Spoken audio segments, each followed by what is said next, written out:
It is congested, dark, and the ventilation inside this rural church at Garbini near Wallowing in the northeast region is poor.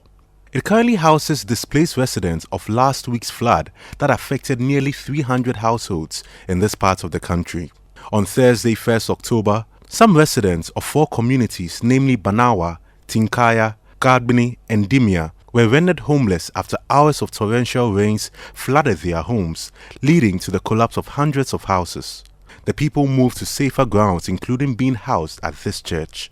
Yakubu Basit is among those living here currently. He tells me life is difficult.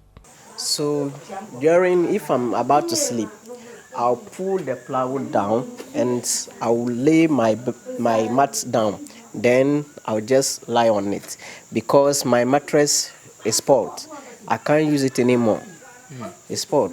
Their nightlife is a struggle, but not all will accept to sleep here. Instead, many sleep by the roadside to keep watch over their animals from thieves. We are 32 in number living here. So most of the times during night time, some will not be able to get a place to lay down. They will go to the school over there as they are talking, Diani there to sleep there. And then some of us will sleep here and some will sleep at the roadside to just look after our goat and sheep, the animals outside there. The first day that we got flooded, the next village over there, people, goat and sheep were being stolen by thieves. The men and women, including their children, are all housed at the same place, and this creates an inconvenience to them, according to Yakubu Basit. This is my uncle. This is where they lie down.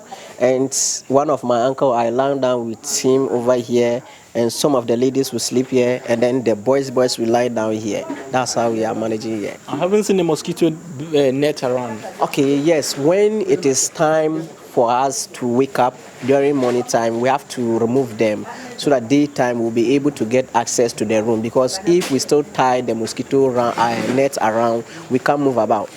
At the Banawa Primary School, another set of displaced residents are kept there. One of them, Inusa Musa Ibn, spoke to Citi News about their concerns. Life here is not easy for us because we are sleeping here and a lot of dangerous animals are here. So we find it difficult, like maybe anything can happen to us. So it's not easy for us here. Actually, the food they give us, but it's not enough because we are many, and the food they even give us is not enough for us. How do you manage to sleep in the night? Just tell me how your night looks like here. Actually, we don't find it easy because here is not our home. So anytime we are sleeping, even you think until the sleeping, because you don't even know the time. Even you think until daybreak, but you will not sleep.